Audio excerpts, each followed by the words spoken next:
توندوتیژی دژ بە ژنان ڕۆژ بە ڕۆژ بە هۆکارە جیاوازەکان ڕوو لە زیادبوون دەکا. بە جۆرێک ئێستا چەندین فاکتەر و پاساوی جیاواز هەن بۆ توندوتیژیکردن بەرامبەر بە ژنان.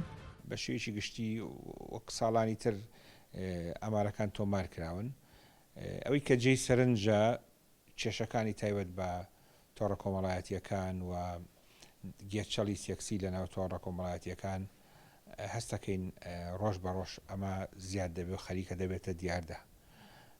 بەڵام بە شێوەیەکی گشتی ئامارەکانی توندوتیژی ناوخێزانی وەکو حاڵەتی ساڵانی پێش و سکاڵاکان هەیە لە نووسنگەکان تۆمار دەکرێت، دواتر ڕەوانەی بەڕێز دادوەری لێکۆڵینەوەی توندوتیژی خێزانی دەکرێت. بەزەتوانم بڵێم ئێمە لە ماوەی ئەم 10 ساڵەیە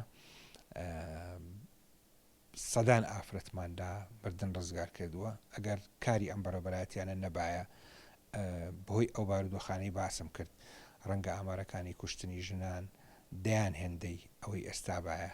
ئەم توێژەرە کۆمەڵایەتیش دەڵێت توندوتیژی دژ بە ژنان چەندین دەرهاوشتە و لێکەوتی خراپی لە کوردستان دروست کردووە.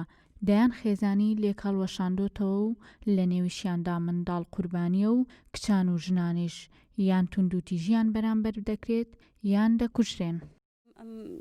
توندوتیژیانە ئەگوازرێتەوانە، یان مەسەلەن تەرقەی لاسایکردنەوەمانەیە کە خەڵک هەیە کە ئەزانێت مەسەلەن کەسێک ئەو شتەی کردووە ئەبێتە دیاردا، ینی لە شێوەی نموزەج دەرئەچێ ئەبێتە دیاردا و بە گوێری نوعەتی توندوتیژێکە بە گوێری جۆرەکەی هەرەکەی تەئسیراتێکی خۆی هەیە بەسەر تێکدانی ڕۆژی کۆمەلگا، بەسەر خێزانەکان، تێکدانی شیرازەی خێزان، بەسەر پەیوەندی کەسەکانەوە. 25 نۆڤەمبەر لە جیهاندا دادەنرێن بە ڕۆژی جیهانی بەرەنگاربوونەوەی توندوتیژی دژ بە ژنان.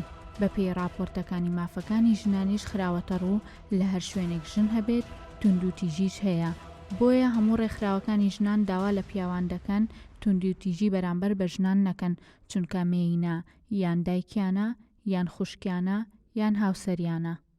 هێژین لەتیف، گەلی کوردستان، سلێمانی.